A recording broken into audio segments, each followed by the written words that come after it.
യേശുവിന് ദൈവനാമത്തിന് മഹത്വമുണ്ടാകട്ടെ. എല്ലാ ആരാധനയും സ്തുതിയും സ്തോത്രവും സർവശക്തനായ ദൈവത്തിന് ക്രിസ്തു മുഖാന്തരം അർപ്പിക്കുന്നു.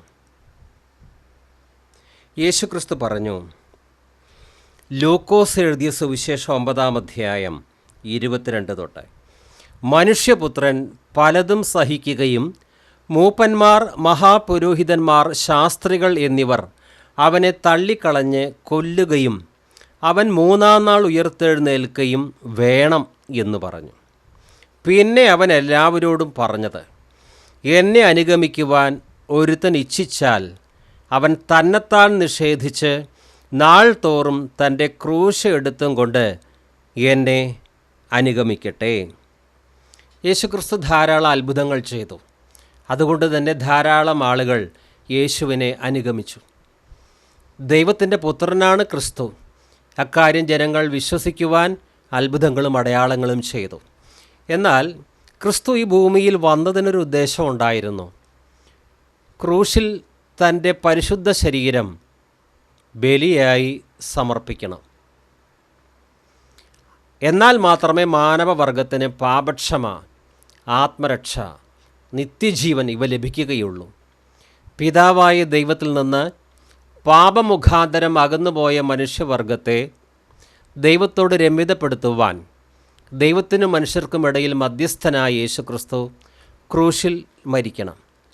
അക്കാര്യം യേശുക്രിസ്തു തൻ്റെ ക്രൂശ് മരണത്തിന് മുമ്പ് തന്നെ പലതവണ പറഞ്ഞിട്ടുണ്ട്. പക്ഷേ കേട്ടവർക്കെല്ലാവർക്കും അത് മനസ്സിലായില്ല. ക്രിസ്തു പറയുകയാണ്, മനുഷ്യപുത്രൻ, യേശുക്രിസ്തുവിനെയാണ് ഉദ്ദേശിക്കുന്നത്, പലതും സഹിക്കുകയും മൂപ്പന്മാർ, മഹാപുരോഹിതന്മാർ, ശാസ്ത്രികൾ എന്നിവർ അവനെ തള്ളിക്കളഞ്ഞ് കൊല്ലുകയും അവൻ 3-ാം നാൾ ഉയർത്തെഴുന്നേൽക്കുകയും വേണം എന്ന് പറഞ്ഞു. ഇത് ഒഴിവാക്കാൻ പറ്റാത്ത കാര്യമാണ്. പിതാവായ ദൈവം യേശുക്രിസ്തുവിനെ ഈ ഭൂമിയിലേക്ക് അയച്ചത് തന്നെ ഈ ക്രൂശ് മരണത്തിന് വേണ്ടിയാണ്. യേശു ക്രൂശിൽ മരിച്ചതുകൊണ്ടാണ് നമുക്കിന്ന് പാപക്ഷമ കിട്ടിയത്. നമ്മൾ എന്തെങ്കിലും കഠിന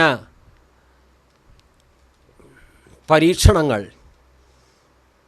ത്യാഗപ്രവൃത്തികൾ, വലിയ മല കയറുക, ദൂരയാത്ര ചെയ്യുക, ശരീരത്തെ ചാട്ട കൊണ്ടടിച്ച് പീഡിപ്പിക്കുക, എല്ലാം ദാനം ചെയ്യുക, എന്തെല്ലാം ചെയ്താലും നമുക്ക് സ്വയമായി നാം ചെയ്യുന്ന അത്തരം പ്രവൃത്തികളിലൂടെ പാപമോചനമോ സ്വർഗരാജ്യ പ്രവേശനമോ സാധിക്കുകയില്ല. നമ്മുടെ സ്വന്തം പ്രവൃത്തികൾ കൊണ്ട് നമുക്ക് സ്വർഗത്തിൽ എത്തിപ്പെടാൻ ഒരു കാലത്തും പറ്റില്ല. കാരണം നാം ചെയ്ത പാപങ്ങൾ അത്രമാത്രം വലുതും എണ്ണമറ്റതുമായതുകൊണ്ട് നമ്മുടെ യാതൊരു സൽപ്രവൃത്തികൾക്കും നമുക്ക് സമ്പൂർണ്ണ പാപക്ഷമ തന്ന് നമ്മെ വെണ്മയാക്കി നമ്മെ നീതീകരിച്ച് സ്വർഗരാജ്യത്തിലേക്ക് കൊണ്ടുപോകുവാൻ നമ്മുടെ പരിഹാര പ്രവൃത്തികൾ, സൽപ്രവൃത്തികൾ ലവലേശം ഉപകരിക്കുന്നില്ല. അതുകൊണ്ടാണ് മനുഷ്യർക്ക് സാധിക്കാത്ത ഈ കാര്യം സാധിക്കുവാൻ ദൈവം സ്വന്തം പുത്രനെ ഈ ഭൂമിയിലേക്ക് അയച്ചത്. ക്രിസ്തുവിന് അറിയാമായിരുന്നു ഞാൻ എന്തിനാണ് സ്വർഗം വിട്ട് ഈ ഭൂമിയിലേക്ക് വന്നത്. മരിക്കണം, ഉയിർക്കണം, അങ്ങനെ എല്ലാം പൂർത്തിയാക്കി മാനവകുലത്തിൻ്റെ രക്ഷാകര പദ്ധതി പൂർത്തിയാക്കണം. പക്ഷേ ക്രിസ്തു ഇപ്രകാരം മനുഷ്യപുത്രൻ പലതും സഹിക്കുകയും മൂപ്പന്മാർ, മഹാപുരോഹിതന്മാർ, ശാസ്ത്രികൾ എന്നിവർ അവനെ തള്ളിക്കളഞ്ഞ് കൊല്ലുകയും അവൻ 3-ാം നാൾ ഉയർത്തെഴുന്നേൽക്കുകയും വേണമെന്ന് പറഞ്ഞു. പക്ഷേ അത് പറഞ്ഞതിന് ശേഷം വളരെ പ്രസിദ്ധമായ മറ്റൊരു കാര്യം കൂടി പറയുകയാണ്. അതെന്താണ്? ആർക്കെങ്കിലും ലൂക്കോസ് 9:23 കിട്ടിയാൽ ഒന്ന് എടുത്ത് വായിക്കാം. പിന്നെ അവൻ എല്ലാവരോടും പറഞ്ഞത്, എന്നെ അനുഗമിക്കുവാൻ ഒരുത്തൻ ഇച്ഛിച്ചാൽ അവൻ തന്നെത്താൻ നിഷേധിച്ച് നാൾ തോറും തൻ്റെ ക്രൂശ് എടുത്തും കൊണ്ട് എന്നെ അനുഗമിക്കട്ടെ. ക്രിസ്തു വന്നത് മനുഷ്യവർഗത്തിൻ്റെ പാപങ്ങളുടെ മോചനത്തിന് വേണ്ടി സ്വന്തം ശരീരം ക്രൂശിൽ ബലിയർപ്പിക്കുവാൻ. ഈ ക്രിസ്തുവിനെ അനുഗമിക്കുവാൻ ആഗ്രഹിക്കുന്നവരോട് ക്രിസ്തു പറയുകയാണ്, എന്നെ അനുഗമിക്കുവാൻ ഒരുവൻ ആഗ്രഹിച്ചാൽ അവൻ തന്നെത്താൻ നിഷേധിച്ച് നാൾ തോറും തൻ്റെ ക്രൂശ് എടുത്തും കൊണ്ട് എന്നെ അനുഗമിക്കട്ടെ. 2000 വർഷം മുമ്പ് ക്രിസ്തു ഒരു കുരിശുമരം വഹിച്ചു. അതിൽ കിടന്നാണ് മരിക്കുന്നത്. അതെന്തിനു വേണ്ടിയാണ്? യേശുവിൻ്റെ രക്തം സകല പാപവും നീക്കി നമ്മെ ശുദ്ധീകരിക്കുന്നു. നമുക്ക് പാപക്ഷമ തരാൻ വേണ്ടിയാണ് ക്രിസ്തു അങ്ങനെ ചെയ്യുന്നത്. നാൾ തോറും സ്വന്തം ക്രൂശ് എടുത്തും കൊണ്ട് എന്നെ അനുഗമിക്കട്ടെ. ക്രിസ്തുവിനെ അനുഗമിക്കുന്നവർ എന്തിനു വേണ്ടിയാണ് ക്രൂശ് വഹിക്കുന്നത്? പാപക്ഷമയ്ക്ക് വേണ്ടിയല്ല. കാരണം ക്രിസ്തു ക്രൂശിൽ മരിക്കുന്നത്, തൻ്റെ ക്രൂശെടുത്ത് ഗോൽഗോഥ മലയിലേക്ക് നടന്ന് രക്തം ചിന്തി മരിക്കുന്നത് സകല മാനവർക്കും സൗജന്യമായി ആത്മരക്ഷ, പാപമോചനം നൽകാൻ വേണ്ടിയാണ്. ഇനി ഈ ക്രിസ്തു നമ്മോട് പറയുന്നത്, നിങ്ങൾ എന്നെ അനുഗമിക്കുവാൻ ആഗ്രഹിക്കുന്നുവോ, നിങ്ങളൊരു കാര്യം ചെയ്യണം. തന്നെത്താൻ നിഷേധിക്കണം, സ്വന്തം ക്രൂശെടുക്കണം, എന്നിട്ട് ഡെയിലി നാൾ തോറും എന്നെ അനുഗമിക്കണം. ക്രിസ്തു 2 കാര്യങ്ങൾക്കാണ് വന്നത്. ഒന്ന്, തൻ്റെ ക്രൂശ് മരണം വഴി നമുക്ക് സൗജന്യമായി ആത്മരക്ഷ, നിത്യജീവൻ, സ്വർഗരാജ്യ പ്രവേശനം തരിക. രണ്ടാമതായി, ക്രിസ്തു ജീവിച്ചതുപോലെ ഒരു ജീവിതം നമ്മൾ നയിക്കുക. അതിനു വേണ്ടിയാണ് ക്രിസ്തു ഈ ഭൂമിയിൽ കുറച്ചു കാലം മനുഷ്യനായി ജീവിച്ചത്. ഫോളോ മീ, എന്നെ അനുഗമിക്കുക. ഇന്ന് ക്രിസ്തീയ ഗോളത്തിൽ ആരാധന, പ്രാർത്ഥന, ഉപവാസം, വചനപഠനം അതിനൊക്കെ വലിയ സ്ഥാനമുണ്ട്. അത് നിർബന്ധമായും വേണം. ദൈവത്തെ ആത്മാവിലും സത്യത്തിലും ആരാധിക്കണം. വചനം നമ്മൾ പഠിക്കണം, പഠിപ്പിക്കണം, ഉപവസിക്കണം, പ്രാർത്ഥിക്കണം. ഇതെല്ലാം അത്യാവശ്യ കാര്യങ്ങളാണ്. എന്നാൽ ഈ കാര്യങ്ങളെല്ലാം ഒരു പ്ലാറ്റ്ഫോമിൽ നിന്നാണ് ചെയ്യേണ്ടത്. ഇതിൻ്റെ അടിത്തറ എന്താണ്? ക്രിസ്തുവിനെ അനുഗമിക്കുക, ഫോളോ ചെയ്യുക. ക്രിസ്തുവിനെ അനുഗമിക്കാതെയും നമുക്ക് ആരാധിക്കാം, 2 പാട്ട് പാടാം, വേണമെങ്കിൽ സുവിശേഷ വേല ചെയ്യാം, ഉപവസിക്കാം, പ്രാർത്ഥിക്കാം.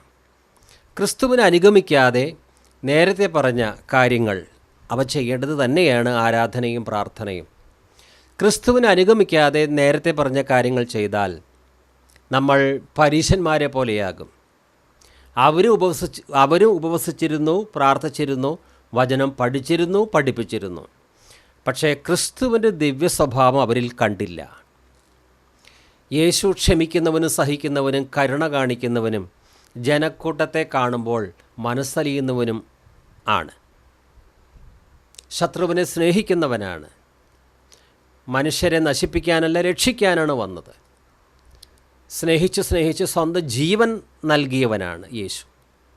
സ്നേഹിതന്മാർക്ക് വേണ്ടി ജീവൻ ബലിയർപ്പിക്കുന്നതിനേക്കാൾ വലിയ സ്നേഹമില്ല, ക്രിസ്തു പറഞ്ഞു. തന്നെ ഒറ്റിക്കൊടുത്ത യൂദയെപ്പോലും സ്നേഹിത എന്നാണ് വിളിച്ചത്. ക്രിസ്തുവിനെ ഫോളോ ചെയ്യുക എന്ന് പറഞ്ഞാൽ ക്രിസ്തു പോയ അതേ പാതയിൽ തന്നെ പോകുക.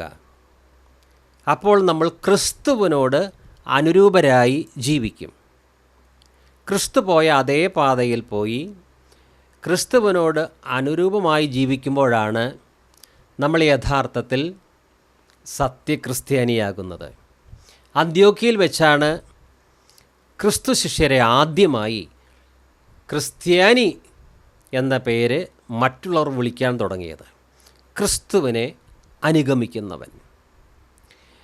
ക്രിസ്തുവിലൂടെ പാപക്ഷമ നേടിയാൽ മാത്രം പോരാ. ക്രിസ്തു ക്രൂശിൽ ചിന്തിയ രക്തമാണ് നമുക്ക് പാപക്ഷമ തരുന്നത്. നാം എത്രമാത്രം മരക്കുരിശെടുത്താലും സ്വയത്തെ നിഷേധിച്ചാലും അതുകൊണ്ടൊന്നും നമ്മുടെ സ്വന്തം ശ്രമം കൊണ്ട് നമ്മുടെ ഒരു കൊച്ചു പാപത്തിന് പോലും പരിഹാരം വരുത്താൻ നമുക്ക് കഴിവില്ല. ചില പാരമ്പര്യ സഭകൾ വിശ്വസിക്കുന്നത് നമുക്ക് പാപക്ഷമയ്ക്ക് രണ്ടാമതൊരവസരമുണ്ട്. ഇപ്പോൾ യേശുവിൻ്റെ രക്തത്താൽ എല്ലാ പാപങ്ങൾക്കും മോചനം കിട്ടിയില്ല എങ്കിലും, ജീവനോടിരിക്കുമ്പോൾ ക്രിസ്തുവിൽ നിന്ന് സമ്പൂർണ്ണ പാപക്ഷമ കിട്ടിയില്ല എങ്കിലും, നമ്മുടെ ചെറിയ പാപങ്ങൾക്ക് ശുദ്ധീകരണം കിട്ടുവാൻ രണ്ടാമതൊരവസരമുണ്ട്. അത് ക്രിസ്തുവുമായോ അവിടുത്തെ രക്തവുമായോ യാതൊരു ബന്ധവുമില്ലാത്ത ഒന്നാണ്. അതെന്താണ്? ശുദ്ധീകരണ സ്ഥലം, പർഗേറ്ററി. അവിടെ ഒരാൾക്ക് പാപക്ഷമ കിട്ടുന്നത് ക്രിസ്തുവിൻ്റെ ക്രൂശ് മരണം മൂലമോ അവിടുന്ന് ചിന്തിയ രക്തം മൂലമോ അല്ല. ഒരുപാട് പീഡനങ്ങൾ, ക്രൂരമായ പീഡനങ്ങൾ ഒരുപാട് കാലം, ചിലപ്പോൾ കോടിക്കണക്കിന് വർഷങ്ങളായിരിക്കാം, അത് ഒരു വ്യക്തി അനുഭവിക്കുമ്പോഴാണ് അവൻ ചെയ്ത ചെറിയ പാപങ്ങൾ, അതായത് ഭൂമിയിൽ ജീവനോടെ ഇരിക്കുമ്പോൾ ക്രിസ്തുവിൽ നിന്ന് പാപക്ഷമ കിട്ടാതെ ശേഷിക്കുന്ന പാപങ്ങളുണ്ടല്ലോ, അവയ്ക്ക് പരിഹാരം വരുത്തുവാൻ ഈ ലോകത്തിലെ നേതാക്കൾ കണ്ടുപിടിച്ച ഒരു വിദ്യയാണ് ശുദ്ധീകരണ സ്ഥലം. ക്രിസ്തുവിൻ്റെ രക്തം കൂടാതെ, ക്രിസ്തുവിൻ്റെ ക്രൂശ് മരണം കൂടാതെ ഒരുവന് മരിച്ചതിന് ശേഷം പീഡനങ്ങൾ വഴി ശുദ്ധീകരണം, ഇത് തികച്ചും അബദ്ധമാണ്. യേശു അങ്ങനെ പഠിപ്പിച്ചിട്ടില്ല. മരണശേഷം പാപക്ഷമയ്ക്ക്, ചെറിയ പാപങ്ങൾക്ക് മോചനം കിട്ടാനോ വലിയ പാപങ്ങൾക്ക് മോചനം കിട്ടാനോ ഒരു വ്യവസ്ഥയില്ല. അങ്ങനെയാണെങ്കിൽ ധനവാൻ്റെയും ലാസറിൻ്റെയും കാര്യം നമുക്കറിയാം. ധനവാൻ വ്യഭിചാരിയാണെന്നോ മോഷ്ടാവാണെന്നോ അക്രമിയാണെന്നോ ഒന്നും പറയുന്നില്ല. ധനവാൻ വിഗ്രഹാരാധിയാണെന്ന് പറയുന്നില്ല. അവൻ്റെ വീട്ടുപടിക്കൽ കിടന്ന ഒരു ദരിദ്രന് വേണ്ടത്ര സഹായം ചെയ്തു കൊടുത്തില്ല. എന്നാൽ വീട്ടുപടിക്കൽ കിടക്കാനെങ്കിലും അനുവദിച്ചു. അങ്ങനെ നോക്കുമ്പോൾ വലിയ കൊലപാതകമോ ബാങ്ക് കൊള്ളയോ യുദ്ധം ചെയ്യുകയോ കൊള്ളയടിക്കുകയോ ഒന്നും ചെയ്തിട്ടില്ല. ഒരു ചെറിയ കാര്യം. പക്ഷേ അബ്രഹാം പറഞ്ഞില്ല, ധനവാനെ, നീ എല്ലാ കാലവും ഈ ഒരു ചെറിയ തെറ്റിന് പാതാളത്തിൽ ഇങ്ങനെ വേദന സഹിക്കേണ്ട കാര്യമില്ല. നീ കുറേ കാലം ശുദ്ധീകരണ സ്ഥലം എന്നൊരു സ്ഥലമുണ്ട്, നിന്നെ അങ്ങോട്ട് പ്രൊമോഷൻ കൊടുത്ത് അയക്കാം. അവിടെ നീ കുറേ കാലം പീഡനങ്ങൾ ഏൽക്കുകയാണെങ്കിൽ എത്ര കൊല്ലം അനുഭവിക്കണം അതൊന്നും എനിക്ക് അറിഞ്ഞുകൂടാ. എന്നെങ്കിലും ഒരു കാലത്ത്, ചിലപ്പോൾ കോടിക്കണക്കിന് വർഷം കഴിഞ്ഞിട്ടായിരിക്കാം, ധനവാനെ, നിനക്ക് പാപമോചനം പ്രാപിച്ച് സ്വർഗത്തിലേക്ക് കരകയറാൻ ഒരു വഴിയുണ്ട്. അബ്രഹാം ഒരിക്കലും അങ്ങനെ പറഞ്ഞില്ല. അതായത് ഇവിടെ നമ്മുടെ വിഷയം, യേശുക്രിസ്തു പറയുകയാണ്, മനുഷ്യപുത്രൻ പലതും സഹിക്കുകയും മൂപ്പന്മാർ, മഹാപുരോഹിതന്മാർ, ശാസ്ത്രികൾ എന്നിവർ അവനെ തള്ളിക്കളഞ്ഞ് കൊല്ലുകയും അവൻ 3-ാം നാൾ ഉയർത്തെഴുന്നേൽക്കുകയും വേണമെന്ന് പറഞ്ഞു. അങ്ങനെ ക്രിസ്തുവിൻ്റെ ക്രൂശ് മരണവും ഉയർപ്പും അതുമാത്രമാണ് നമുക്ക് പാപക്ഷമ തരുന്നത്. അതുമാത്രമാണ് നമുക്ക് സ്വർഗരാജ്യ പ്രവേശനം ഉറപ്പാക്കുന്നത്. അതുമാത്രമാണ് ഇപ്പോഴെപ്പോഴും, പ്രത്യേകിച്ച് മരണസമയത്തും, പാപി എന്ന ശപിക്കപ്പെട്ട അവസ്ഥയിൽ നിന്ന് നമ്മളെ രക്ഷിച്ച് ദൈവത്തിന് മുമ്പാകെ വിശുദ്ധനും രാജകീയ പുരോഹിതനും സ്വന്തം ജനവും തിരഞ്ഞെടുക്കപ്പെട്ട ജനവും സ്വർഗീയ പൗരത്വമുള്ളവരുമാക്കി തീർക്കുന്നത്. അങ്ങനെ ക്രിസ്തുവിൻ്റെ ക്രൂശ് മരണത്താൽ രക്ഷയിലേക്ക് വന്ന പാപക്ഷമ കിട്ടിയ നമുക്ക് ഈ ഭൂമിയിൽ ജീവിക്കുമ്പോൾ വീണ്ടും പാപം ചെയ്യാൻ അവസരങ്ങളുണ്ടല്ലോ. നമുക്കൊരു സ്വയമുണ്ട്. ആ സ്വയത്തെ നിഷേധിക്കണം.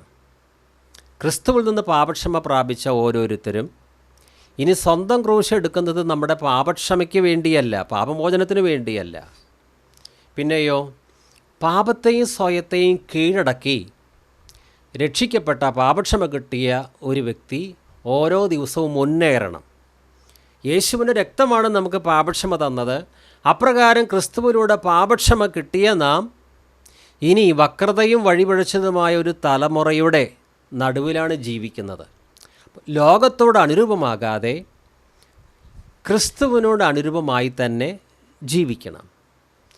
അപ്പോൾ നമുക്ക് സ്വയത്തെ നിഷേധിക്കാൻ പറ്റും. സ്വന്തം താല്പര്യങ്ങൾ, സ്വന്തം ഇഷ്ടം. ഞാൻ ആരാണെന്നറിയുമോ?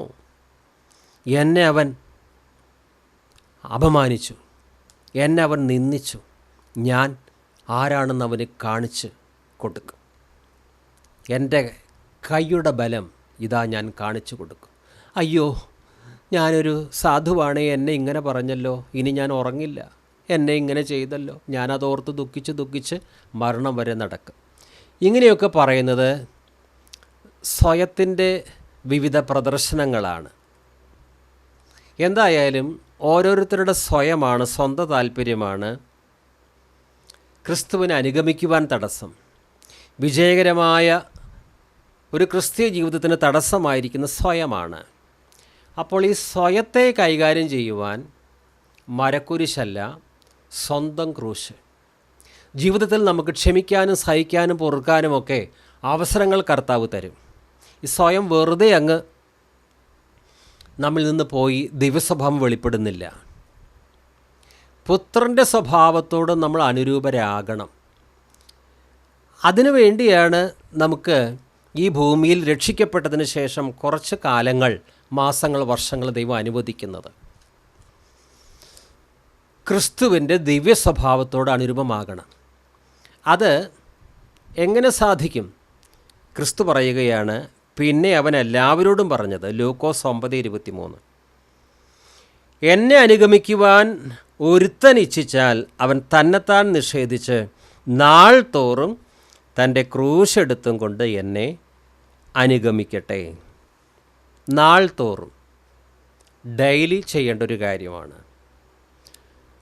ഓരോ ദിവസവും നമ്മൾ വക്രതയും ദുഷ്ടതയും നിറഞ്ഞ ലോകത്തിലാണ് ജീവിക്കുന്നത്. ഇവിടെ പിശാചുണ്ട്. ദൈവഹിതത്തിന് വിരുദ്ധമായി പലതും പ്രവർത്തിക്കുവാൻ പ്രേരിപ്പിക്കുന്ന പിശാചൊക്കെയുണ്ട്. എല്ലാത്തിനെയും കീഴടക്കണമെങ്കിൽ ഓരോ ദിവസവും സ്വന്തം ക്രൂശ്. ഈ ക്രൂശ് എന്താണ്? ക്രിസ്തുവിൻ്റെ ദിവ്യ സ്വഭാവത്തിന് ചേരാത്ത നമ്മുടെ പരുക്കൻ മനോഭാവങ്ങളുണ്ട്, ദുശാഠ്യമുണ്ട്, അനുസരണക്കേടുണ്ട്, ജഡത്തിൻ്റെ പ്രവൃത്തികളുണ്ട്. ഈ സ്വയത്തിൻ്റെ പ്രവൃത്തികളൊക്കെ മരിപ്പിക്കുവാൻ ഉള്ള ഉപകരണമാണ് ഈ ക്രൂശ്. അത് മരക്കുരിശോ സ്വർണ്ണക്കുരിശോ അല്ല. ജീവിതത്തിൽ സ്വയത്തെ മുറിവേൽപ്പിക്കുവാൻ, ജീവിതത്തിൽ സ്വയത്തെ മരിപ്പിക്കുവാൻ, ദൈവഹിതം ചെയ്യുവാൻ ചില വ്യക്തികളെയും സാഹചര്യങ്ങളെയും ദൈവം ഒരുക്കും. അതാണ് ഈ ക്രൂശ്, മരക്കുരിശല്ല. അഹങ്കാരമുള്ള ഒരുവൻ താഴ്മ പഠിക്കുവാൻ അതിനു പറ്റിയ സാഹചര്യങ്ങളും വ്യക്തികളും ദൈവം ഒരുക്കുകയാണ്. രഹസ്യപാപമുള്ള ഒരുവനെ ശുദ്ധീകരിക്കുവാൻ ദൈവം പല സാഹചര്യങ്ങൾ ഒരുക്കുന്നു. അതവൻ്റെ ക്രൂശാണ്. കീഴ്പ്പെടാത്ത മനോഭാവവുമായി നടക്കുന്ന അല്പം അഹങ്കാരമുള്ള ഒരുവനെ ആ വലിയ വിപത്തിൽ നിന്ന് രക്ഷിക്കുവാൻ അവന് ചില കഷ്ടതകളും ക്ലേശതകളും ജീവിതത്തിൽ ദൈവം തന്നെ അയക്കുകയാണ്. താഴ്മ പഠിക്കുവാൻ ചില പ്രതിസന്ധികൾ ദൈവം തന്നെ അയക്കുകയാണ്. ഈ കഷ്ടതകൾ ശാപമല്ല. ക്രിസ്തുവിനെ ഫോളോ ചെയ്ത് ലക്ഷ്യസ്ഥാനത്ത് എത്തണമെങ്കിൽ ഈ ക്രൂശ് വഹിച്ചേ പറ്റൂ. ചിലർ പറയാറുണ്ട്, അയ്യോ ആ വ്യക്തി എനിക്ക് എത്രമാത്രം ബുദ്ധിമുട്ടാണ് തരുന്നത്, എൻ്റെ ജീവിത പങ്കാളി നിമിത്തം ഞാൻ കണ്ണീര് കുടിക്കുന്നു. ഓരോരുത്തർക്കും അവരുടേതായ ക്രൂശുണ്ട്. ആ ക്രൂശിനോടുള്ള നമ്മുടെ ആറ്റിറ്റ്യൂഡ് എന്താണ്? ഇതാ യേശു ക്രിസ്തു ക്രൂശ് വഹിച്ചുകൊണ്ട് നടന്നു പോവുകയാണ്. പരിഹസിക്കുന്നവരുണ്ട്, ക്രൂരമായി പീഡിപ്പിക്കുന്നവരുണ്ട്, മരിക്കാനാണ് പോകുന്നത്. പക്ഷേ ക്രിസ്തുവിൻ്റെ ഉള്ളിൽ പരിതാപമില്ല. ക്രിസ്തു എന്താണ് പറഞ്ഞത്? പിതാവേ, നിൻ്റെ ഇഷ്ടം ചെയ്യുവാൻ ഞാൻ വരുന്നു. അങ്ങയുടെ ഇഷ്ടം ചെയ്യുവാൻ ഞാൻ പ്രിയപ്പെടുന്നു. അങ്ങ് എനിക്ക് തന്നത് ഈ ക്രൂശ് മരമാണല്ലോ. ഞാൻ അത് വഹിക്കാനും അതിൽ കിടന്ന് മരിക്കാനും ഒരുക്കം. ഇത് യാദൃശ്ചികമായി എങ്ങനെയോ ക്രിസ്തുവിൻ്റെ മേൽ വന്നതല്ല. യൂദാസ് ഒറ്റിക്കൊടുക്കുന്നുണ്ട്, പീലാത്തോസ് ക്രൂശ് മരണത്തിനായി വിധിക്കുന്നുണ്ട്. അവർക്കൊക്കെ അവരുടേതായ റോളുണ്ട്. ഒക്കെ ദൈവം അനുവദിച്ചാണ്. പുത്രനെ തകർത്ത് കളയുവാൻ പിതാവിനാണ് ഇഷ്ടം തോന്നിയത്. അവനെ തകർത്ത് കളയുവാൻ യഹോവയ്ക്ക് പ്രസാദം തോന്നി. ഗത്സമനയിൽ വെച്ച ക്രിസ്തു അന്തിമമായി ഒരു സമർപ്പണം നടത്തി. എൻ്റെ ഇഷ്ടമല്ല, അങ്ങയുടെ ഇഷ്ടം നടക്കട്ടെ. ഞാൻ ഈ ക്രൂശ് വഹിക്കാം, അതിൽ കിടന്ന് മരിക്കാം. അപ്പോൾ ആ ക്രൂശ് വഹിക്കുന്നത് ഗത്യന്തരമില്ലാതെ, അയ്യോ ഇതെൻ്റെ മേൽ വന്നു വീണല്ലോ, അങ്ങനെയല്ല, പൂർണ്ണ സംതൃപ്തിയോടെ. കാരണം പുത്രൻ്റെ ഇഷ്ടം എന്താണ്? പിതാവിൻ്റെ ഹിതം ചെയ്യുക. അതാണ് പുത്രൻ്റെ ഇഷ്ടം. ഞാൻ ക്രൂശിൽ കിടന്ന് മരിക്കുന്നത്, ഞാൻ ഈ ക്രൂശ് മരം വഹിക്കുന്നത് പിതാവിൻ്റെ ഹിതമാണെങ്കിൽ അതാണ് എനിക്ക് താല്പര്യം. പണ്ട് നമ്മളിൽ പലരും കൊന്തയും ചൊല്ലി പ്രതിമകളെ വണങ്ങിയിരുന്ന കാലത്ത് ഒരു പാട്ട് പാടിയിരുന്നു, ദുഃഖവെള്ളിയാഴ്ചയൊക്കെ. ഗാഗുൽത്ത മലയിൽ നിന്നും വിലാപത്തിൻ മാറ്റിലി കേൾപ്പൂ, ഏവമെന്നെ ക്രൂശിലേറ്റുവാൻ അപരാധം ഞാൻ എന്താണ് ചെയ്തത്? ക്രിസ്തു ചോദിക്കുകയാണ്, ഞാനൊരു പാപവും ചെയ്തിട്ടില്ല, പിന്നെ എന്തിനാ നിങ്ങളൊക്കെ എന്നെ ക്രൂശിൽ തറയ്ക്കുന്നത്? മുന്തിരി ഞാൻ നട്ടു നിങ്ങൾക്കായിട്ട്, നിങ്ങളെനിക്ക് തന്നത് ഈ കയ്പ് നീരല്ലേ? അതായത് മരിക്കാനും ക്രൂശ് ചുമക്കാനും ഒന്നും ഇഷ്ടമില്ലാതെ സ്വയസഹതാപം മുറ്റി ക്രിസ്തു വിലപിക്കുകയാണ്, അയ്യോ നിങ്ങൾ എന്നോട് എന്താണ് ഈ കാണിക്കുന്നത്? തികച്ചും നിസ്സഹായനായ ഒരു മനുഷ്യൻ, ക്രൂശിൽ മരിക്കാൻ ഒട്ടും താല്പര്യമില്ലാത്ത ഒരു മനുഷ്യൻ പാടുന്ന ഒരു വിലാപഗീതമാണ് ഗാഗുൽത്ത മലയിൽ നിന്നും വിലാപത്തിൻ മാറ്റിലി. കർത്താവേ സ്തോത്രം. തങ്കച്ചി ആൻറ്റി മൈക്ക് മ്യൂട്ട് ചെയ്യൂ. തങ്കച്ചി ആൻറ്റി. പക്ഷേ ഗാഗുൽത്ത മലയിൽ കർത്താവ് നിലവിളിക്കുന്നുണ്ട്, എൻ്റെ ദൈവമേ എൻ്റെ ദൈവമേ നീ എന്നെ കൈവിട്ടതെന്ത്? ക്രിസ്തുവിന് വേദനയുണ്ട്, പക്ഷേ പിതാവിൻ്റെ ഹിതം ചെയ്യുന്നത് സംതൃപ്തിയോടുകൂടെയാണ്. എത്ര മണിക്കൂർ നേരം വേണമെങ്കിലും പിതാവ് ആഗ്രഹിക്കുന്ന സമയം മുഴുവനും ക്രൂശിൽ തൂങ്ങിക്കിടക്കുവാൻ പുത്രന് ഒരുക്കമാണ്. അവിടുത്തെ ഹിതം മതി. അപ്പോൾ അവിടുന്ന് സാധാരണ ഒരു നിസ്സഹായനായ മനുഷ്യനെ, നിരപരാധിയൊരു മനുഷ്യനെ മറ്റ് ആളുകൾ കൊല്ലുമ്പോൾ നിങ്ങൾ എന്തിനാ എന്നോട് ഇങ്ങനെ ചെയ്യുന്നത്? അദ്ദേഹം വിലപിക്കും. അതുപോലെ ക്രിസ്തു ഒരിക്കലും വിലപിച്ചിട്ടില്ല. കാരണം ഈ ക്രൂശ് മരം വഹിച്ച് ചുമന്ന് അതിൽ മരിക്കാൻ തന്നെയാണ് വന്നത്. ക്രിസ്തു അങ്ങനെ ക്രൂശിൽ മരിക്കാൻ പോകുമ്പോൾ ചില സഹോദരിമാർക്ക് സങ്കടം തോന്നി, കരയാൻ തുടങ്ങി. അപ്പോൾ ക്രിസ്തു പറഞ്ഞത്, നിങ്ങൾ കരഞ്ഞോളൂ, നിങ്ങൾക്കെങ്കിലും എന്നോട് അല്പം മനസ്സലിവുണ്ടല്ലോ. അങ്ങനെയല്ല പറഞ്ഞത്, നിങ്ങൾ എന്നെ ഓർത്ത് കരയേണ്ട. ഇതൊന്നും യാദൃശ്ചികമല്ല. പീലാത്തോസും യൂദാസും ഒക്കെ ഈ രംഗത്ത് നിശ്ചിത സമയത്ത് വരണം. ക്രിസ്തുവിനെ പിതാവായ ദൈവമാണ് ഈ ഭൂമിയിലേക്ക് അയച്ചത്. ഈ ക്രൂശിൽ മരിക്കണമെന്നുള്ളത് പിതാവിൻ്റെ നിശ്ചയമാണ്. അതുകൊണ്ട് പുത്രൻ സന്തോഷത്തോടെയാണ് പിതാവിൻ്റെ ഹിതം ക്രൂശ് മരണത്തിന് മുമ്പും നിറവേറ്റിയിട്ടുള്ളത്, അതിന് ശേഷവും. സ്വർഗത്തിൽ ചെന്നാലും പുത്രൻ പിതാവിന് കീഴ്പ്പെട്ടിരിക്കും. അല്ലാതെ നിസ്സഹായനായൊരു മനുഷ്യൻ വിലപിക്കുന്ന അതുപോലെയല്ല ക്രിസ്തുവിൻ്റെ ക്രൂശ് മരണം. ഗാഗുൽത്ത മലയിൽ നിന്നും നിസ്സഹായനായൊരു മനുഷ്യൻ്റെ, രക്ഷപ്പെടാൻ ആഗ്രഹിച്ചിട്ടും രക്ഷപ്പെടാൻ കഴിയാത്തൊരു മനുഷ്യൻ്റെ നിലവിളി, അതല്ല ക്രിസ്തുവിൻ്റെ ക്രൂശ് മരണം. സ്വന്തം പുത്രനെ പോലും ഒഴിവാക്കാതെ നമുക്കെല്ലാവർക്കും വേണ്ടി ഏൽപ്പിച്ചു തന്നവൻ അവനോടുകൂടെ സകലവും നൽകാതിരിക്കുമോ? പിതാവായ ദൈവമാണ് ക്രിസ്തുവിനെ ക്രൂശിക്കപ്പെടുവാൻ പാപികളായ മനുഷ്യരുടെ കയ്യിലേക്ക് ഏൽപ്പിച്ചു കൊടുക്കുന്നത്. അങ്ങനെയാണ് നാം രക്ഷ പ്രാപിച്ചത്. സ്വന്തം പുത്രനെ പോലും പിതാവായ ദൈവം നമുക്ക് തന്നുവെങ്കിൽ അതോടുകൂടെ ബാക്കിയൊക്കെ തരാതിരിക്കുമോ? നിശ്ചയമായും തരും. ഇനി നമ്മുടെ ഒരു റോളുണ്ട്. കൃപയാൽ നാം രക്ഷിക്കപ്പെട്ടു.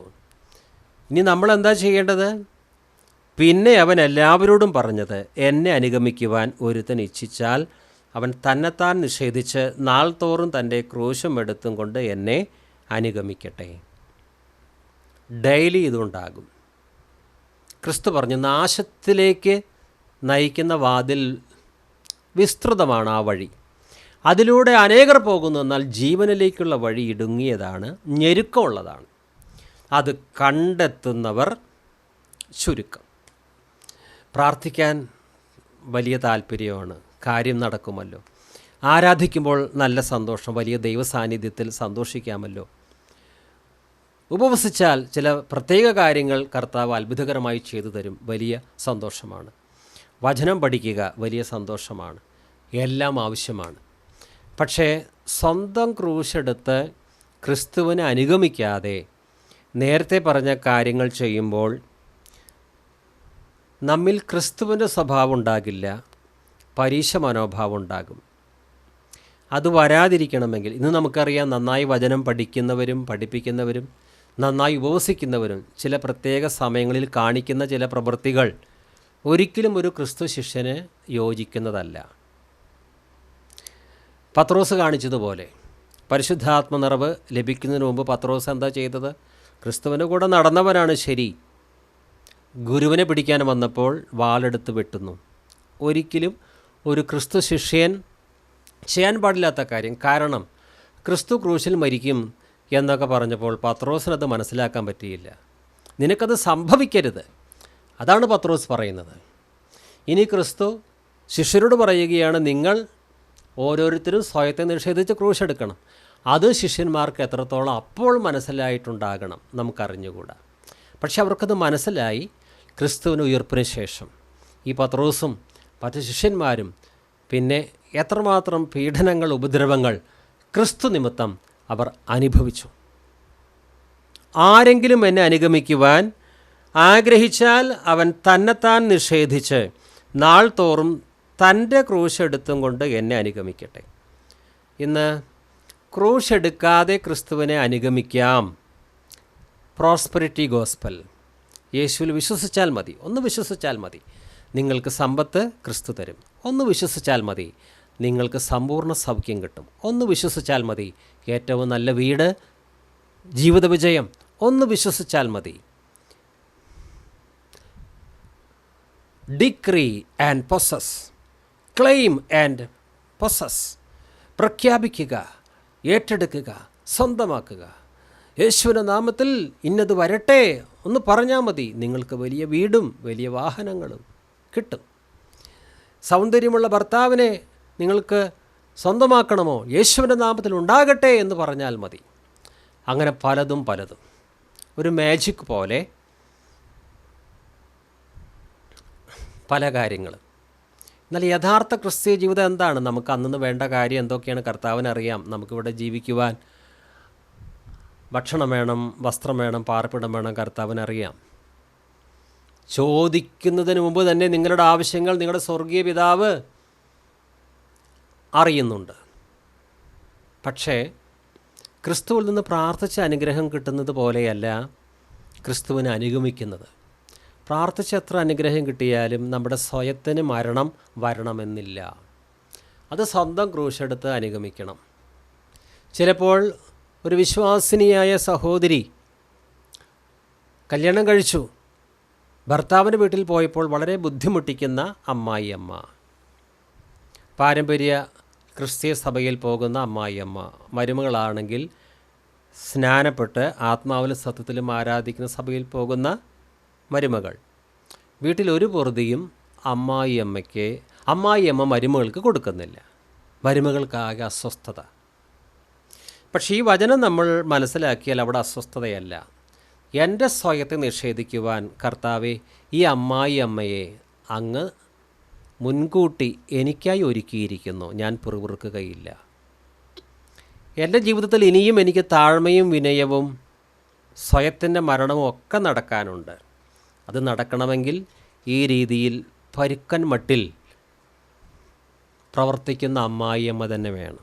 അമ്മായിയമ്മ ഒരു ഉദാഹരണം മാത്രം. നമ്മുടെ എല്ലാവരുടെയും ജീവിതത്തിൽ ഇതുപോലെ നമുക്ക് ചില അസ്വസ്ഥതകൾ, ബുദ്ധിമുട്ട്, ഞെരുക്കം ഇതൊക്കെ തരുന്ന ചില വ്യക്തികൾ ഉണ്ടാകും. നമ്മളെത്ര പ്രാർത്ഥിച്ചാലും ചിലപ്പോൾ അതൊന്നും വിട്ടുപോകില്ല. അപ്പോസ്തലനായ പൗലോസിന് പോലും തൻ്റെ ശരീരത്തിലൊരു ശൂലം വിട്ടുമാറാൻ പ്രാർത്ഥിക്കുന്നുണ്ട്, പോകുന്നില്ല. പക്ഷേ ദൈവം കൃപയാണ് കൊടുക്കുന്നത്, ശക്തിയാണ് കൊടുക്കുന്നത്. അതുകൊണ്ട് ഈ ക്രൂശ് മാറ്റിത്തരണമേ, ഈ ക്രൂശ് മാറ്റിത്തരണമേ. നോ, പ്രാർത്ഥിച്ചാലും ക്രൂശ് മാറില്ല. പക്ഷേ അങ്ങനെ ക്രൂശ് മാറ്റിത്തരാൻ പ്രാർത്ഥിക്കുമ്പോൾ അതിൻ്റെ അർത്ഥം എന്താണ്? ദൈവം തന്ന ക്രൂശിനെ നാം അംഗീകരിക്കുന്നില്ല. ദൈവം തന്ന ക്രൂശിനെ നാം തന്നെ ചുമക്കേണ്ട ഒരു ക്രൂശുണ്ട്. അത് ചുമന്നാൽ മാത്രമേ ക്രിസ്തുവിനോട് അനുരൂപമാകാൻ നമുക്ക് സാധിക്കൂ. അതിനുവേണ്ടി ദൈവം ഒരുക്കുന്ന ക്രൂശിനെ നമ്മൾ അംഗീകരിക്കാതെ, ആക്സെപ്റ്റ് ചെയ്യാതെ, കർത്താവേ ഇതൊന്നും മാറ്റിത്തരണമേ ഇന്ന് പ്രാർത്ഥിക്കുമ്പോൾ നമ്മൾ ആ ക്രൂശിനെ എങ്ങനെയാണ് കാണുന്നത്? പക്ഷേ ഇത് പലപ്പോഴും നമ്മുടെ ആത്മീയ നേത്രങ്ങൾ തുറന്നാൽ മാത്രമേ ഈ യാഥാർത്ഥ്യം മനസ്സിലാക്കാൻ സാധിക്കൂ. അല്ലെങ്കിൽ ഇങ്ങനെ ഒരു കണ്ണീര് എനിക്ക് കുടിക്കേണ്ടി വന്നല്ലോ, ഇതെൻ്റെ തലയിൽ തന്നെ വന്ന് വീണല്ലോ എന്നൊക്കെ ചിന്തിച്ചു പോകും. ഇങ്ങനൊരു കഥയുണ്ട്. ഒരാൾ ക്രൂശ് ചുമന്നുകൊണ്ട്, അക്ഷരാർത്ഥത്തിലുള്ള ക്രൂശുമരം ചുമന്നുകൊണ്ട് സ്വർഗരാജ്യത്തിലേക്ക് പോവുകയാണ്. അയാൾ ഭാരമുള്ള കുരിശ് വഹിച്ചുകൊണ്ട് യാത്ര ചെയ്യുകയാണ്. അദ്ദേഹം യാത്ര ചെയ്യുമ്പോൾ ചുറ്റും നോക്കിയപ്പോൾ ഒരുപാട് പേർ ഇതേപോലെ തന്നെ തനിക്കുള്ളതുപോലെ ഭാരമുള്ള ക്രൂശും വഹിച്ചുകൊണ്ട് പതുക്കെ പതുക്കെ നടന്ന് നീങ്ങുകയാണ്. അവർ പോകുന്നത് സ്വർഗരാജ്യത്തിലേക്കാണ്. ക്രൂശില്ലാതെ അങ്ങോട്ട് നടന്ന് എത്തില്ല.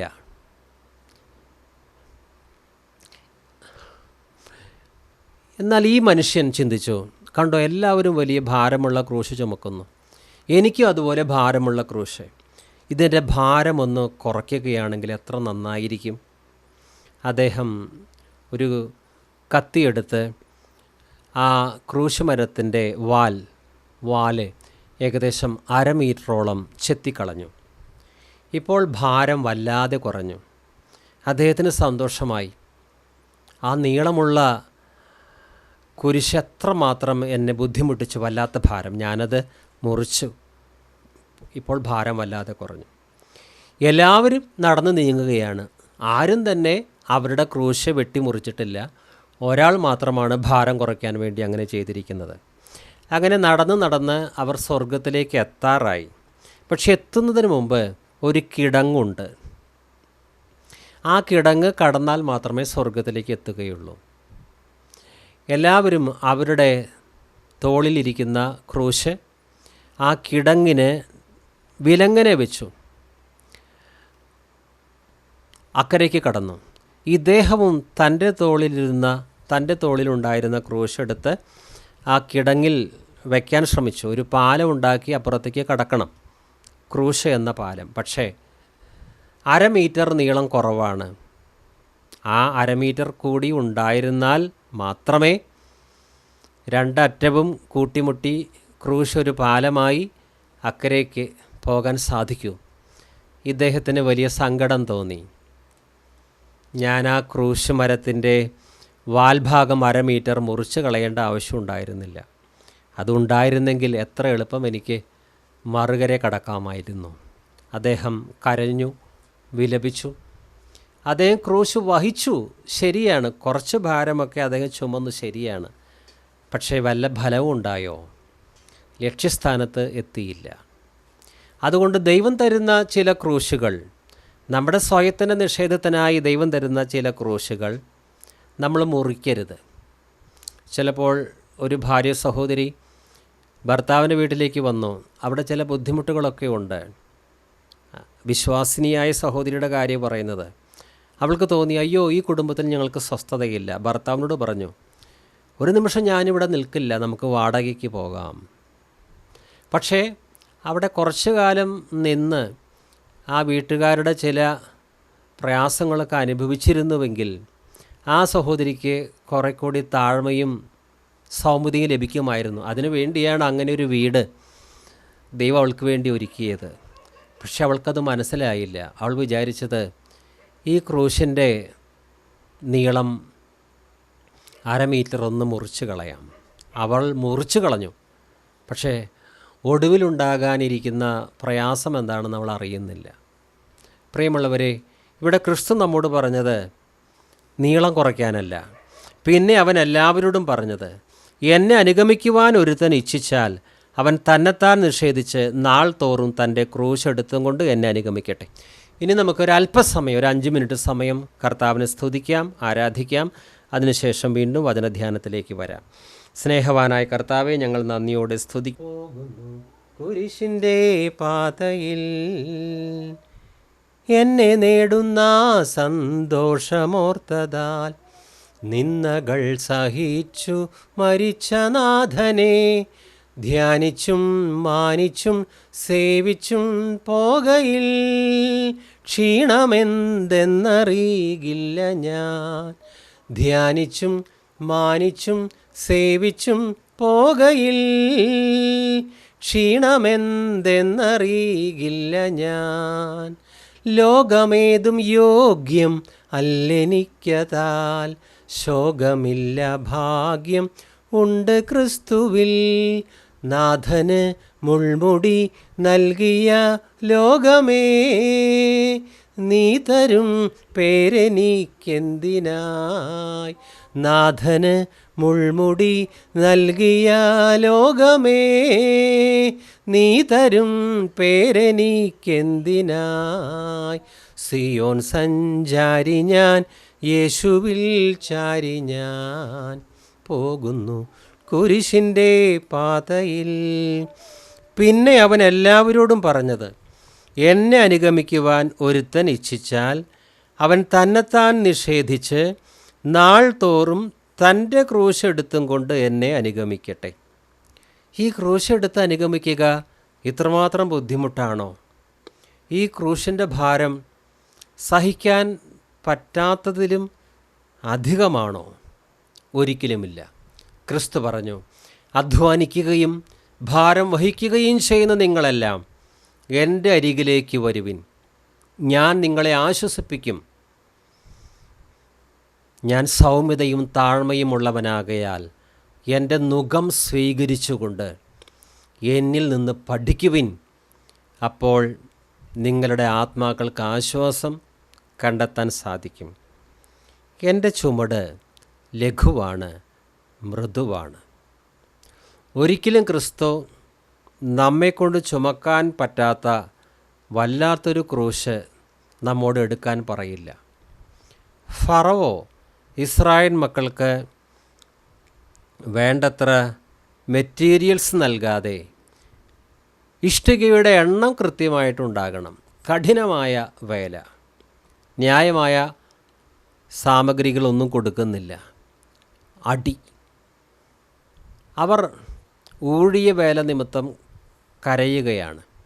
അതുപോലെയല്ല കർത്താവ് നമ്മോട് ഇടപെടുന്നത്. ഫറവോ ക്രൂരനാണ്, നമ്മുടെ കർത്താവ് സ്നേഹിക്കുന്നവനാണ്, സ്നേഹിച്ച് സ്വന്തം ജീവൻ തന്നവനാണ്. അയ്യോ, എനിക്കൊന്നും ഈ ക്രൂശ് വഹിക്കാൻ വയ്യ. നോ, അങ്ങനെ പറയരുത്.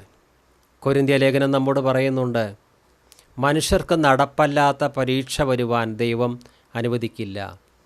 പ്രലോഭനങ്ങൾ വരും, പക്ഷേ പ്രലോഭനത്തോടുകൂടെ പോക്കുവഴി ഉണ്ടാക്കും. നിങ്ങളുടെ പ്രാപ്തിക്കപ്പുറമായി ഒരു പരീക്ഷയും വരുവാൻ ദൈവം അനുവദിക്കില്ല. എന്നാൽ നമ്മുടെ പ്രാപ്തി എത്രയുണ്ടോ അതിനനുസരിച്ച് പരിശോധനയുണ്ട്, അതിനനുസരിച്ച് ക്രൂശ് വഹിക്കേണ്ടി വരും. ഇനി ഈ ക്രൂശ് പിറുപിറുക്കാതെ, മടുക്കാതെ, ഇടയ്ക്ക് നിർത്തിവെക്കാതെ അത് കണ്ടിന്യൂസായി മരണം വരെ അങ്ങ് എടുക്കുകയാണെങ്കിൽ എന്ത് സംഭവിക്കും? ചിലർ വിചാരിക്കുന്നത് ക്രിസ്തീയ ജീവിതത്തിൻ്റെ തുടക്കത്തിലായിരിക്കും ഈ ക്രൂശ്. തുടക്കത്തിൽ വലിയ കഷ്ടത, പ്രയാസം, ബുദ്ധിമുട്ട്. എന്നാൽ കുറച്ച് വർഷങ്ങളൊക്കെ 10-20 വർഷം കഴിഞ്ഞാൽ പിന്നെ ക്രൂശുമില്ല, ബുദ്ധിമുട്ടുമില്ല, ഭയങ്കര സുഖമായിരിക്കും. അങ്ങനെയല്ല. ക്രിസ്തു ഇവിടെ ക്രൂശ് എടുത്തിട്ട് കുറച്ച് കാലം കഴിഞ്ഞാൽ ആ ക്രൂശ് ഒരു സ്ഥലത്ത് ഇറക്കി വയ്ക്കൂ, അങ്ങനെ പറഞ്ഞിട്ടില്ല. പിന്നെ അവൻ എല്ലാവരോടും പറഞ്ഞത്, എന്നെ അനുഗമിക്കുവാൻ ഒരുത്തൻ ഇച്ഛിച്ചാൽ അവൻ തന്നെത്താൻ നിഷേധിച്ച് നാൾ തോറും തൻ്റെ ക്രൂശെടുത്ത് എൻ്റെ പിന്നാലെ വരട്ടെ. അങ്ങനെ ക്രൂശെടുത്ത് നടന്ന് ഒടുവിൽ എവിടെ എത്തും? യോഹന്നാൻ്റെ സുവിശേഷത്തിൽ ക്രിസ്തു പറഞ്ഞു, യോഹന്നാൻ്റെ സുവിശേഷം 8:26 യോഹന്നാൻ്റെ സുവിശേഷം അവിടെ ഇങ്ങനെ 8-ാം അധ്യായത്തിലല്ല, ക്രിസ്തു പറഞ്ഞു, എനിക്ക് ശുശ്രൂഷ ചെയ്യുന്നവൻ എന്നെ അനുഗമിക്കട്ടെ. എനിക്ക് ശുശ്രൂഷ ചെയ്യുന്നവൻ ഞാനിരിക്കുന്നിടത്ത് എൻ്റെ ശുശ്രൂഷക്കാരനും ഇരിക്കും. എനിക്ക് ശുശ്രൂഷ ചെയ്യുന്നവനെ പിതാവ് മാനിക്കും. 3 കാര്യങ്ങൾ. എനിക്ക് ശുശ്രൂഷ ചെയ്യുന്നവൻ എന്നെ അനുഗമിക്കട്ടെ. Follow me. കാരണം അനുഗമിക്കാതെ ശുശ്രൂഷ ചെയ്യാൻ പറ്റും. ഇന്ന് ക്രിസ്തീയ ഗോളത്തിൽ ധാരാളം ക്രിസ്തീയ ശുശ്രൂഷകന്മാരുണ്ട്. വിശ്വാസികളായ നമ്മളും വേലക്കാർ തന്നെയാണ്. ട്രാക്റ്റ് കൊടുക്കാം, സ്തോത്രഗീതം പാടാം, ഭവന സന്ദർശനം നടത്താം, പല രീതിയിലും ശുശ്രൂഷകൾ ചെയ്യാം. പക്ഷേ ശുശ്രൂഷ ചെയ്യുന്നവരോട് ക്രിസ്തു പറയുകയാണ്, എനിക്ക് ശുശ്രൂഷ ചെയ്യുന്നവൻ. യോഹന്നാന്റെ സുവിശേഷം 12:26 ഒരാൾക്ക് കിട്ടിയാൽ വായിക്കാം. യോഹന്നാൻ 12:26. എനിക്ക് ശുശ്രൂഷ ചെയ്യുന്നവൻ എന്നെ അനുഗമിക്കട്ടെ. ഞാൻ ഇരിക്കുന്ന ഇടത്ത് എൻ്റെ ശുശ്രൂഷക്കാരനും ഇരിക്കും. എനിക്ക് ശുശ്രൂഷ ചെയ്യുന്നവനെ പിതാവ് മാനിക്കും. അപ്പോൾ ശുശ്രൂഷ ചെയ്യുന്ന എല്ലാവരും, വചനം പ്രസംഗിക്കുന്നവരോ സഭാ ശുശ്രൂഷകന്മാരോ അല്ലാത്തവരോ, സഹോദരിമാരോ സഹോദരന്മാരോ, ഏതെങ്കിലും രീതിയിൽ സുവിശേഷ വേലയിൽ പങ്കാളികളാകുന്ന എല്ലാവരും, സുവിശേഷ വേലയിൽ പങ്കാളിയാകാത്ത ആരുമില്ല. വാസ്തവത്തിൽ വിശ്വാസിയാണെങ്കിൽ അവൻ ഏതെങ്കിലും രീതിയിൽ സുവിശേഷ വേലയിൽ പങ്കാളിയായിരിക്കും. അവരെന്താണ് ചെയ്യേണ്ടത്? എന്നെ അനുഗമിക്കട്ടെ. അനുഗമിക്കണമെങ്കിൽ സ്വയത്തെ നിഷേധിക്കണം. എത്ര ദിവസം? ഡെയിലി. 4-5 കൊല്ലമല്ല, ഡെയിലി. എന്നിട്ട് ആരനുഗമിക്കണം? ഒരു സംഘടനയെ അനുഗമിക്കാനല്ല പറയുന്നത്. Follow me. പത്രോസ് എന്താ പറയുന്നത്? ക്രിസ്തു നമുക്ക് വേണ്ടി സഹിച്ചു, നാം പിൻചെല്ലുവാൻ ഒരു മാതൃക വച്ചിരിക്കുന്നു. ക്രിസ്തു പോയൊരു ജീവിതപാത പലരും, എന്നാൽ പലപ്പോഴും ഇത്തരം വാക്യങ്ങളൊന്നും നമ്മൾ ചർച്ചിൽ അങ്ങനെ കാര്യമായിട്ട് പഠിപ്പിക്കുന്നത് കേൾക്കാറില്ല. എനിക്ക് ശുശ്രൂഷ ചെയ്യുന്നവൻ ഉപവസിക്കുന്നു, പ്രാർത്ഥിക്കുന്നു, ആരാധിക്കുന്നു, വചനം പഠിപ്പിക്കുന്നു. പക്ഷേ അനുഗമിക്കുക, ക്രിസ്തു ജീവിച്ചതുപോലെ ജീവിക്കുക, അത് ഒഴിവാക്കിയ ഒരുപാട് ശുശ്രൂഷകരുണ്ട്. അവർ നിരാശപ്പെടേണ്ട കാര്യമില്ല. ഞാനടക്കം എന്നോട് തന്നെയാണ് പറയുന്നത്. എനിക്ക് ശുശ്രൂഷ ചെയ്യുന്നവൻ എന്നെ അനുഗമിക്കട്ടെ. വേറൊരു സംഘടനയുമല്ല, ഒരു സഭാ നേതാവിനെയുമല്ല. ഞാനിരിക്കുന്നിടത്ത് എൻ്റെ ശുശ്രൂഷക്കാരനും ഇരിക്കും. ക്രിസ്തു ഇപ്പോൾ എവിടെയാണ് ഇരിക്കുന്നത്? പിതാവായ ദൈവത്തിൻ്റെ വലതുഭാഗത്ത്. സ്വയത്തെ നിഷേധിച്ച് സ്വന്തം ക്രൂശ് 3-4 കൊല്ലമല്ല, ഡെയിലി ക്രൂശെടുത്ത് ക്രിസ്തുവിനെ അനുഗമിക്കുന്ന ശുശ്രൂഷകന്മാർ ക്രിസ്തു ഇരിക്കുന്നിടത്ത് ഇരിക്കും. ഇന്ന് ചില സഭാ സംഘടനകൾ, അതിലെ സുവിശേഷ യോഗങ്ങൾ, കൺവെൻഷൻ ഒന്ന് കാണേണ്ടത് തന്നെയാണ്. വലിയ സ്റ്റേജ്, അതിൽ ചിലപ്പോൾ 100 കണക്കിന് ശുശ്രൂഷകന്മാർ ഇരിക്കുകയാണ്. സാധാരണക്കാർ താഴെ ഗ്രൗണ്ടിൽ ചെയറിലുണ്ടാകും. അവിടെ ഒരു സീറ്റ് കിട്ടാൻ വേണ്ടി പലരും ആഗ്രഹിക്കുകയാണ്. അവർ വിചാരിക്കുന്നത് ഈ വേദിയിൽ ഞങ്ങൾക്കൊരു ചെയർ കിട്ടുകയാണെങ്കിൽ അത് വലിയ കാര്യമാണ്. അതിനായി പ്രാർത്ഥിക്കുകയും ഇനി സീറ്റ് കിട്ടാൻ വഴിയില്ല എങ്കിൽ പണം കൊടുത്തോ തെറ്റായ രീതിയിലൊക്കെ ആ പദവി, എല്ലാവരും ഞങ്ങളെ ഒന്ന് കാണട്ടെ, ഞങ്ങളിവിടെയൊക്കെ ഇങ്ങനെ കുട്ടിയാന പോലെ ഒന്ന് ഇരിക്കട്ടെ. നോ, അങ്ങനെയല്ല. അവിടെ ഇരുന്നാലും എത്ര സമയം ഇരിക്കാൻ പറ്റും? ആ കൺവെൻഷൻ ചിലപ്പോൾ 3-4 മണിക്കൂർ കൊണ്ട് അവസാനിക്കും. പിന്നെ അവിടെ ഒരുത്തിനെ ഇരുത്തില്ല, ചെയറൊക്കെ അവിടെ നിന്ന് മാറ്റും. പക്ഷേ ഇവിടെ ക്രിസ്തുവിനെ അനുഗമിക്കുന്ന ശുശ്രൂഷകൻ്റെ ആഗ്രഹം ഇവിടുത്തെ വേദികളും ചെയറുമല്ല. എനിക്ക് ക്രിസ്തു ഇരിക്കുന്നിടത്ത് ഇരിക്കണം. അവിടെ നമ്മൾ ഒരിക്കലും ഇരുന്നാൽ ആരും നമ്മോട് എഴുന്നേറ്റ് പോകാൻ പറയില്ല. കൺവെൻഷൻ കഴിഞ്ഞു, സ്ഥലം കാലിയാക്കൂ എന്നാരും പറയില്ല. എനിക്ക് ശുശ്രൂഷ ചെയ്യുന്നവൻ എന്നെ അനുഗമിക്കട്ടെ. ഞാൻ ഇരിക്കുന്നിടത്ത് എൻ്റെ ശുശ്രൂഷക്കാരനും ഇരിക്കും. പലരും പറയാറുണ്ട്, എനിക്ക് പാട്ടുപാടാൻ അവസരം തന്നില്ല, പ്രസംഗിക്കാൻ അവസരം തന്നില്ല, എനിക്ക് ഉയർന്നു വരുവാൻ അവരാരും അവസരം തന്നില്ല, അല്ലെങ്കിൽ ഞാൻ എവിടെ എത്തേണ്ട ആളാണ്. ഒരിക്കൽ ഒരു പാസ്റ്ററുടെ ഭാര്യ പറഞ്ഞു, എൻ്റെ ഭർത്താവ് ഇപ്പോൾ പാസ്റ്ററാണ്, ഒരു ചെറിയ സഭയുടെ പാസ്റ്ററാണ്. അദ്ദേഹം നേരത്തെ തന്നെ ജോലിയൊക്കെ രാജിവെച്ച് സുവിശേഷ വേലയ്ക്ക് ഇറങ്ങിയിരുന്നുവെങ്കിൽ ഇന്ന് ഒരു ഡിസ്ട്രിക്റ്റ് പാസ്റ്ററെങ്കിലും ആകാമായിരുന്നു. പക്ഷേ അദ്ദേഹം കുറേ കാലം ജോലി ചെയ്ത് അവസാന കാലത്ത് വാർദ്ധക്യ സമയത്താണ് ശുശ്രൂഷയ്ക്ക് ഇറങ്ങിയത്. അതുകൊണ്ട് ഇപ്പോൾ ഡിസ്ട്രിക്റ്റ് പാസ്റ്റർ ആകാൻ പറ്റിയില്ല. ആ സഹോദരിയുടെ വിഷമം അതാണ്. കാരണം എന്താണ് യഥാർത്ഥ ക്രിസ്തീയ ജീവിതം? ക്രൂശ് വഹിക്കുന്നത് എന്തിനാണ്? അത് വഹിച്ചാൽ ഒടുവിൽ എനിക്ക് കിട്ടുന്ന സീറ്റ് എന്താണ്? ഇക്കാര്യത്തെക്കുറിച്ചൊന്നും അറിയാത്തത് കൊണ്ട് ഈ ഭൂമിയിലെ ചില പദവികൾ കിട്ടാത്തതിലുള്ള ഖേദം. എനിക്ക് ശുശ്രൂഷ ചെയ്യുന്നവൻ എന്നെ അനുഗമിക്കട്ടെ. ഞാൻ ഇരിക്കുന്നിടത്ത് എൻ്റെ ശുശ്രൂഷക്കാരനും ഇരിക്കും. എനിക്ക് ശുശ്രൂഷ ചെയ്യുന്നവനെ പിതാവ് മാനിക്കും. എനിക്ക് ശുശ്രൂഷ ചെയ്യുന്നവനെ ലോകക്കാർ മാനിക്കും. 25 വർഷം എനിക്ക് ശുശ്രൂഷ ചെയ്താൽ വിശ്വാസികളൊക്കെ ആദരിക്കുന്ന ചടങ്ങ് സംഘടിപ്പിക്കുക എന്നല്ല പറഞ്ഞത്. മനുഷ്യരാലുള്ള മാനമല്ല ഇവിടെ ക്രിസ്തു പറഞ്ഞത്. എനിക്ക് ശുശ്രൂഷ ചെയ്യുന്നവനെ ആര് മാനിക്കും? വിശ്വാസികൾ മാനിക്കുമെന്നല്ല, കഴുത്തിൽ മാലയിടും, 10,000 രൂപ റിവാർഡായിട്ട് കൊടുക്കുമെന്നല്ല പറഞ്ഞത്.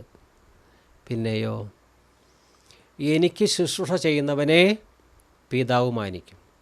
എന്നാൽ ഇവിടെ ശുശ്രൂഷ ചെയ്യാതെ സംഘടനകളെ പ്രസാദിപ്പിച്ച് സഭാരാഷ്ട്രീയം കളിച്ച് ഇവിടെ വലിയവനായാൽ ചിലപ്പോൾ ദൈവമക്കളെന്ന് പറയുന്നവരായിരിക്കും വല്ലാത്ത ആദരവും സ്വീകരണവും വാനോളം പുകഴ്ത്തി സംസാരിക്കലും ഒക്കെ ചെയ്യുന്നത്. ആരെയും വിധിക്കാനല്ല, ഓരോരുത്തരും എങ്ങനെ ശുശ്രൂഷിക്കുന്നു നമുക്കറിഞ്ഞുകൂടാ. പക്ഷേ യഥാർത്ഥ ശുശ്രൂഷകൻ്റെ ലക്ഷ്യം ഇതാണ്: എനിക്ക് മനുഷ്യരാലുള്ള പുകഴ്ച വേണ്ട, എനിക്ക് മനുഷ്യൻ തരുന്ന ബഹുമതികൾ വേണ്ട, എനിക്ക് മനുഷ്യൻ സംഘടിപ്പിക്കുന്ന ആദരിക്കുന്ന ചടങ്ങിൽ പങ്കെടുത്ത് ഷൈൻ ചെയ്യേണ്ട കാര്യമില്ല, എന്നെ ഇവരാരും ബഹുമാനിക്കുകയോ ആദരിക്കുകയോ വേണ്ട, എന്നെ സ്വർഗീയ പിതാവ് ആദരിച്ചാൽ മതി. ഈ ലോകത്തിലെ മനുഷ്യർ നമ്മളെ ആദരിക്കുന്നതിനൊക്കെ ഒരു പരിമിതിയുണ്ട്. പക്ഷെ സ്വർഗീയ പിതാവ് നമ്മെ വിശ്വസ്തരായ ക്രിസ്തുവിനെ അനുഗമിക്കുന്ന ശുശ്രൂഷകരെ ആദരിക്കുന്ന അന്നാളിൽ ആ ആദരവ് എത്ര മഹത്തരമായിരിക്കും നമുക്ക് ചിന്തിക്കാൻ പറ്റില്ല. താതൻ പേർക്കായി സേവ ചെയ്വതാൽ താതൻ എന്നെ മാനിക്കുവാനായി, താതൻ പേർക്കായി സേവ ചെയ്വതാൽ താതൻ പേർക്കായി സേവ ചെയ്തതാൽ താതൻ എന്നെ മാനിക്കുവാനായി തരുമോരോരോ ബഹുമാനങ്ങൾ വിളങ്ങിയിടും കിരീടങ്ങളായി, തരുമോരോരോ ബഹുമാനങ്ങൾ വിളങ്ങിയിടും കിരീടങ്ങളായി. ദൂതസംഘമാകവേ എന്നെ എതിരേൽക്കുവാൻ സദാ സന്നദ്ധരായി നിന്നിടുന്നേ, ശുഭ്രവസ്ത്രധാരിയായി എൻ്റെ പ്രിയൻ്റെ മുന്നിൽ ഹല്ലേലൂയ പാടിടും ഞാൻ. ശുഭ്രവസ്ത്രധാരിയായി എൻ്റെ പ്രിയൻ്റെ മുന്നിൽ ഹല്ലേലൂയ പാടിടും ഞാൻ. കൈകളാൽ തീർക്കപ്പെടാത്തതാം പുതുശാലേം നഗരമിതിൽ സദാകാലം ഞാൻ മണവാട്ടിയായി പരനോടു കൂടെ വാഴുമേ, സദാകാലം ഞാൻ മണവാട്ടിയായി പരനോടു കൂടെ വാഴുമേ. ദൂതസംഘമാകവേ എന്നെ എതിരേൽക്കുവാൻ സദാ സന്നദ്ധരായി നിന്നിടുന്നേ, ശുഭ്രവസ്ത്രധാരിയാം എൻ്റെ പ്രിയൻ്റെ മുന്നിൽ ഹല്ലേലൂയ പാടിടും ഞാൻ. ശുഭ്രവസ്ത്രധാരിയായി എൻ്റെ പ്രിയൻ്റെ മുന്നിൽ ഹല്ലേലൂയ പാടിടും ഞാൻ. ശുഭ്രവസ്ത്രധാരിയായി എൻ്റെ പ്രിയൻ്റെ മുന്നിൽ ഹല്ലേലൂയ പാടിടും ഞാൻ. ആരെങ്കിലും എന്നെ അനുഗമിക്കുവാൻ ആഗ്രഹിച്ചാൽ അവൻ തന്നെ തന്നെ നിഷേധിച്ച് സ്വന്തം ക്രൂശെടുത്ത് എൻ്റെ പിന്നാലെ വരട്ടെ. അങ്ങനെ തന്നെ തന്നെ നിഷേധിച്ച് സ്വന്തം ക്രൂശെടുത്ത് നാൾ തോറും ക്രിസ്തുവിനെ അനുഗമിക്കുന്ന ശുശ്രൂഷകരായാൽ പിതാവ് മാനിക്കും, ക്രിസ്തു ഇരിക്കുന്നിടത്ത് ഇരിക്കാൻ സാധിക്കും. പരീക്ഷ സഹിക്കുന്ന മനുഷ്യൻ ഭാഗ്യവാൻ, അവൻ കൊള്ളാകുന്നവനായി തെളിഞ്ഞ ശേഷം കർത്താവ് തന്നെ സ്നേഹിക്കുന്നവർക്ക് വാഗ്ദത്തം ചെയ്ത ജീവകിരീടം പ്രാപിക്കും.